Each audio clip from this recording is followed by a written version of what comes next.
పేదోళ్ల బియ్యం కూడా వదలరా అమ్మా. కరోనా నియంత్రణ కోసం చంద్రబాబు గారు తమ కుటుంబం తరపున 10 లక్షల రూపాయల విరాళాన్ని ఎంతో ముందుగా నెల రోజుల క్రితమే ప్రకటించారు. అప్పటికి ఏపీలో కరోనా కేసులు 10 కూడా లేవు.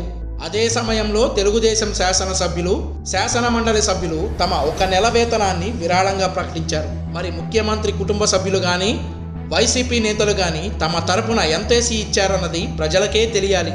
విరాళాలు ఇచ్చే సంగతి తర్వాత. ప్రజల డబ్బు నొక్కేయకుంటే చాలు అన్నట్టు ఉంది పరిస్థితి.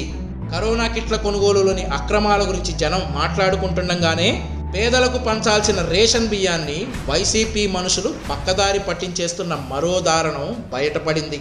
ఎవరైనా పుట్టినరోజున తమకు తోచిన దానాలు చేయడం, మంచి పనులు చేయడం పరిపాటి. కానీ వైసీపీ నేతల రూటే వేరు కదా. ప్రజల సొమ్మునే ప్రజలకు దానం చేసేసి దాని నుంచి ప్రచారం చేసేసుకుందామనుకున్నారు ఒక డాక్టర్ అమ్మ. ఆమె మరెవరో కాదు, అత్యంత గౌరవప్రదమైన పదవిలో ఉన్న అనకాపల్లి వైసీపీ ఎంపీ డాక్టర్ సత్యవతి గారు. ఏప్రిల్ 30వ తారీఖున తన పుట్టినరోజు సందర్భంగా పేదలకు పంపిణీ చేయడానికి బియ్యం పంపాలంటూ కొంతమంది రేషన్ డీలర్లపై ఒత్తిడి తెచ్చారు సత్యవతి గారు. పైగా రేషన్ బియ్యాన్ని అలా ఇవ్వడం సాధ్యం కాదని, పంపిణీ వ్యవహారం అంతా ఆన్లైన్లో ఎప్పటికప్పుడు నమోదవుతుందని డీలర్లు చెబితే వారి మీద ఆగ్రహం వ్యక్తం చేశారు కూడా. దాంతో ఇక చేసేదేమీ లేక రేషన్ డీలర్ల అసోసియేషన్ బియ్యం పంపినట్టు సమాచారం.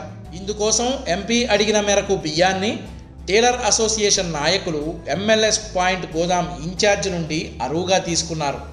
2 డిపోలకు చెందిన సరుకుతో పాటు ఎంపీకి చేర్చాల్సిన బియ్యాన్ని కూడా ఒకే వ్యాన్లో లోడింగ్ చేశారు. వాహనం తొలుత ఎంపీకి చెందిన వివేకానంద ట్రస్ట్ భవనం వద్దకు చేరుకుంది.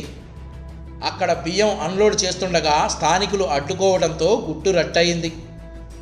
వ్యవహారాన్ని బయటకు పొక్కకుండా అణిచేసేందుకు ప్రయత్నించారు. చివరకు బియ్యం తరలించిన డీలర్, ఎంఎల్ఎస్పీ ఇన్ఛార్జ్లను సస్పెండ్ చేశారు.